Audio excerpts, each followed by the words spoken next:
আগামী 1 মার্চ এবং 8 মার্চ এসএসসির ক্লার্ক ও গ্রুপ ডি পদে পরীক্ষা অনুষ্ঠিত হতে চলেছে।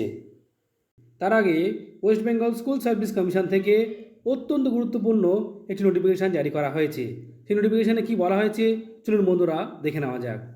দেখুন বন্ধুরা, বলা হচ্ছে যে properly uploaded their photograph and or signature, মানে লার্জ নম্বর অফ ক্যান্ডিডেট, বহু ক্যান্ডিডেট রয়েছেন যারা প্রপারলি তাদের ফটোগ্রাফ এবং সিগনেচার আপলোড করেননি, যার ফলে অ্যাডমিট কার্ড ডাউনলোডের সময় অনেকের ব্ল্যাঙ্ক এসেছে, সিগনেচার আনক্লিয়ার এসেছে এবং অন্য কারো ছবি চলে এসেছে।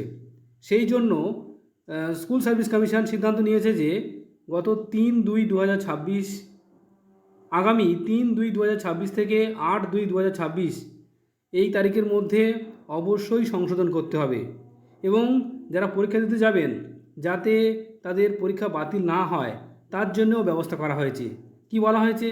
বলেছে যে সমস্ত ক্যান্ডিডেট যারা পরীক্ষা দিতে আসবেন তারা অবশ্যই ভেন্যুতে পৌঁছবেন 10টার মধ্যে এবং সেই সঙ্গে অরিজিনাল আধার কার্ড এবং pan card, self attested copy অবশ্যই নিয়ে যেতে হবে এবং ফটোগ্রাফও নিয়ে যেতে হবে, সিগনেচার করে নিয়ে যেতে হবে এবং ডকুমেন্ট যেন অবশ্যই থাকে আপনার আধার কার্ড এবং প্যান কার্ড।